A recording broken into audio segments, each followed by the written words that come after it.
Assalamualaikum warahmatullahi wabarakatuh. Salam sejahtera bagi kita semua. Perkenalkan, nama saya Agnes Febianti dari kelas kerjasama. Pada kesempatan kali ini saya akan memberikan penjelasan mengenai tugas dan juga kewenangan seorang duta besar dalam suatu negara. Dalam kaitannya dengan hubungan internasional, dikenal adanya hubungan diplomatik antar negara yang sudah diakui oleh kedua negara, dan hubungan tersebut memiliki tujuan tertentu. Hubungan diplomatik meliputi juga kegiatan diplomasi yang dilakukan oleh seorang duta besar. Nah, seorang duta besar ini dalam menjadi wakil negara memiliki beberapa tugas. Yang pertama adalah menjadi wakil dari negara itu sendiri. Kedutaan besar maupun duta besar akan menjadi perwakilan dalam setiap acara resmi kenegaraan maupun menjadi wajah dari suatu negara dalam hal politik luar negeri. Nah, dalam hal ini Indonesia memiliki kedutaan besar yang bernama Kedutaan Besar Republik Indonesia yang tersebar di berbagai negara. Salah satu contohnya adalah Kedutaan Besar Republik Indonesia di Bangkok. Yang kedua, melakukan promosi. Kegiatan promosi ini dilakukan untuk dapat memberikan keuntungan dari hubungan diplomatik yang sudah terjalin antar negara. Seperti misalnya dalam dunia perdagangan, dengan adanya investor yang masuk ke Indonesia, maka investasi di Indonesia akan semakin meningkat, dan itu akan berbanding lurus dengan pertumbuhan ekonomi secara mikro maupun makro.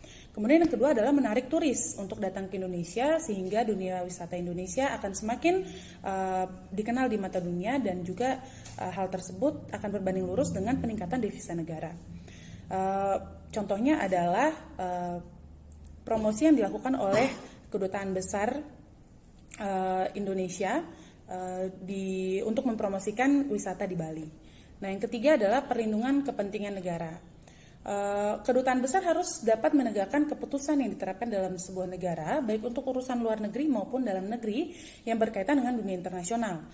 Kedutaan besar juga harus melindungi warga negaranya, baik secara langsung maupun tidak langsung, untuk memenuhi semua hak-haknya sebagai warga negara.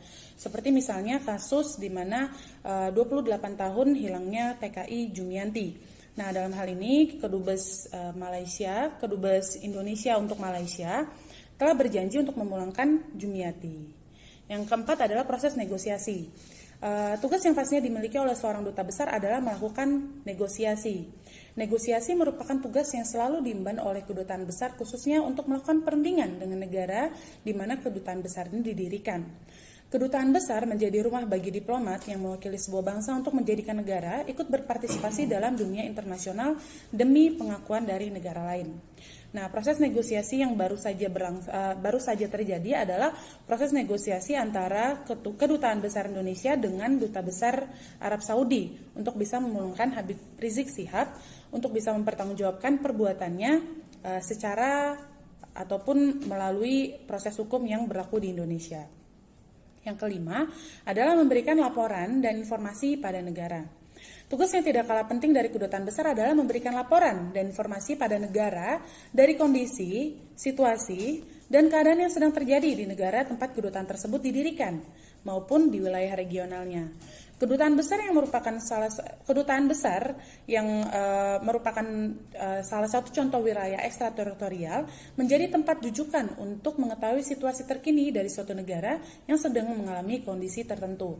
Misalnya apabila terjadi konflik di suatu negara di mana kedutaan besar tersebut didirikan, maka duta besar akan menyampaikan informasi mengenai konflik yang terjadi.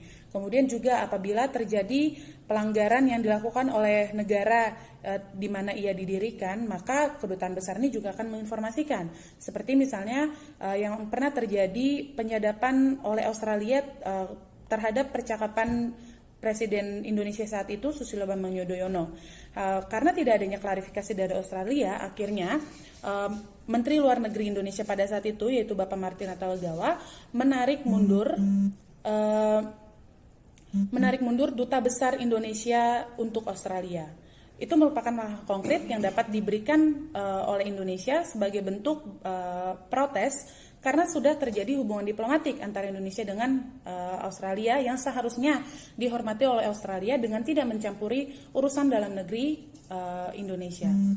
Sekian penjelasan dari saya. Semoga penjelasan ini bermanfaat bagi teman-teman, dan apabila ada kekurangan maupun kesalahan dalam penjelasan ini, saya mohon maaf. Akhir kata, terima kasih. Assalamualaikum warahmatullahi wabarakatuh.